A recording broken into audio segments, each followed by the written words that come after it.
بسم اللہ الرحمن الرحیم۔ السلام علیکم پیارے دوستو، welcome to Urdu unique stories. آخری سٹاپ، ایک سچی اور سبق آموز کہانی۔ وہ بس میں بیٹھ تو گئی تھی مگر دل میں انجانا سا خوف تھا۔ آخری سٹاپ پر پہنچنے والی لڑکی کی داستان شروع کرنے سے پہلے آپ سے ریکویسٹ ہے ہمارے چینل کو سبسکرائب کر لیں اور بیل آئیکن کے بٹن کو کلک کر دیں تاکہ بر وقت آپ کو ہماری آنے والی ویڈیو کا نوٹیفیکیشن مل سکے۔ شدید گرمی، اس پر ٹریفک کا رش، آدھا گھنٹہ ہو گیا تھا اسے بس کے انتظار میں کھڑے کھڑے۔ آج لائبریری میں کافی دیر لگ گئی، پیپرز عنقریب ہونے والے تھے، لہٰذا وہ وہاں بیٹھ کر کچھ دیر پڑھ لیا کرتی تھی۔ شاید کوئی ایکسیڈنٹ ہو گیا، مدد کرنے والے کم اور تماشا دیکھنے والے زیادہ تھے۔ وہ تھوڑا ہٹ کر کھڑی ہو گئی۔ مطلوبہ بس عین اس جگہ آ کر رکی جہاں وہ کھڑی تھی۔ غالباً کنڈکٹر بھی اتر کر ایکسیڈنٹ کا تماشا دیکھنے چلا گیا تھا۔ وہ جلدی سے موقع غنیمت جان کر بس میں سوار ہو گئی۔ سیٹ سنبھال کر اس نے محسوس کیا کہ بس تو پوری خالی ہے۔ عجیب عجیب خیالات ذہن میں آنے لگے۔ اس نے اترنے کا سوچا مگر بس چل پڑی تھی۔ بس کی سپیڈ خاصی کم تھی۔ کنڈکٹر اور ڈرائیور کی باتوں سے اندازہ ہوا کہ بس خراب ہے، اس لیے سواریاں نہیں اٹھا رہی تھی۔ اس کے ہونے سے انہیں کوئی فرق نہیں پڑ رہا تھا، لہٰذا کنڈکٹر نے اسے اگنور کر دیا، یہاں تک کہ ٹکٹ بھی نہیں لیا۔ ابھی وہ سگنل پہ پہنچے تھے کہ سگنل بند ہو گیا اور تیزی سے بس کے مردانہ حصے میں کچھ لوگ چڑھ گئے۔ وہ تھوڑی خوف زدہ ہو گئی۔ غیر محسوس طریقے سے وہ دروازے کے نزدیک سیٹ پہ آ گئی۔ بس میں مردوں کی تعداد بڑھ گئی تھی، اس کا خوف بجا تھا۔ بس کچھوے کی رفتار سے چل رہی تھی۔ اس نے اگلے سٹاپ پہ اترنے کا سوچا۔ آگے ٹریفک کی وجہ سے بس مزید سست روی سے چلنے لگی۔ بس میں سوار ہو گئی رافعہ ان کو دیکھ کر چونک گئی۔ فردوس مامی بے ساختہ اس کے منہ سے نکلا۔ اس نے بھی چونک کر دیکھا۔ رافعہ تم؟ انہوں نے حیرت سے پوچھا۔ رافعہ اب کسی حد تک مطمئن ہو چکی تھی، فردوس مامی سے اس کی بہت دوستی تھی۔ اس نے یوں ہی پلٹ کر دیکھا۔ مردوں میں اسے کافی شناسا صورتیں نظر آئیں۔ مشتاق چاچو نے تو ہاتھ بھی ہلایا۔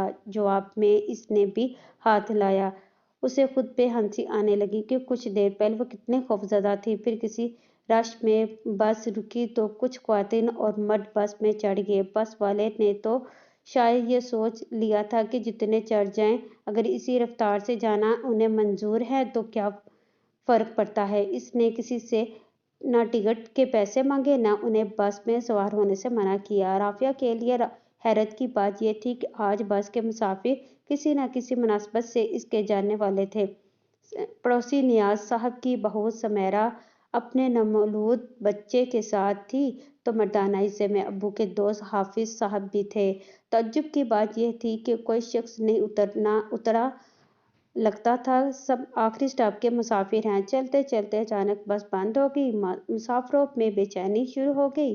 ڈرائیور کے کہنے پہ کنڈکٹر نے اتر کر دھکا لگایا مگر بے سود دھان پان سا کنڈکٹر بس کو ہلا بھی نہ سکا۔ اب مسافروں نے اتر کر کنڈکٹر کے ساتھ دھکا لگایا اور بس سٹاپ ہو گئی۔ سفر دوبارہ شروع ہوا۔ اس نے وقت گزارنے کے لیے فردوس مامی سے بات کرنا چاہی، لیکن مامی اسے خالی خالی نگاہوں سے دیکھتی رہی۔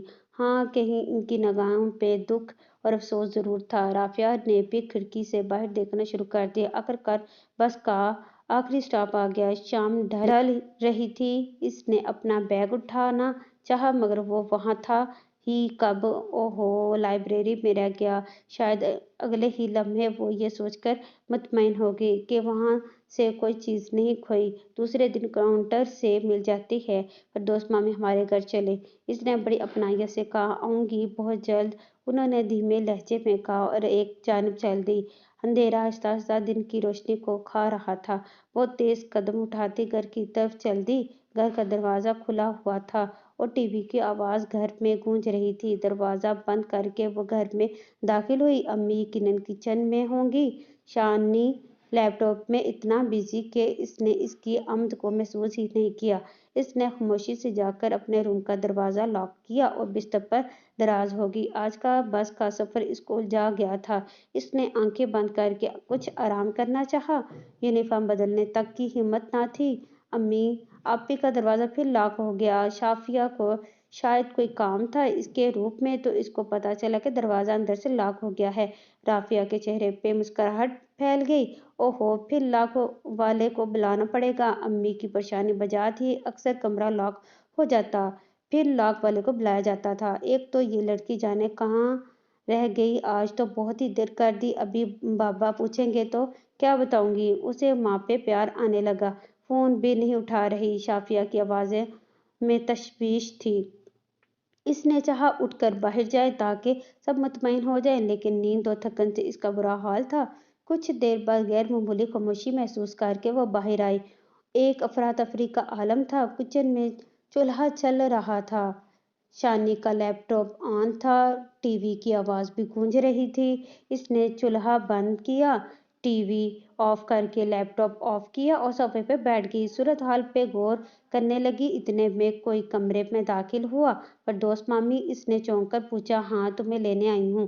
اس کا لہجہ سرد تھا۔ کہاں جانا ہے؟ اس نے ان کے بے تاثر چہرے کو دیکھتے ہوئے پوچھا۔ آخری اسٹاپ۔ انہوں نے اس کا ہاتھ پکڑا اور وہ ایک معمول کی طرف ان کے ساتھ چل دی۔ جانے کب اس کے قدم ہواؤں پہ چلنے لگے۔ اس نے نیچے دیکھا تو اس کا مردہ بدن ایمبولینس میں منتقل کیا جا رہا تھا اور اس کے پیارے اس کے لیے تڑپ رہے تھے۔ ذرا اور اوپر جا کر مامی نے اس کا ہاتھ چھوڑ دیا اور وہ دونوں ہوا میں تحلیل ہو گئے۔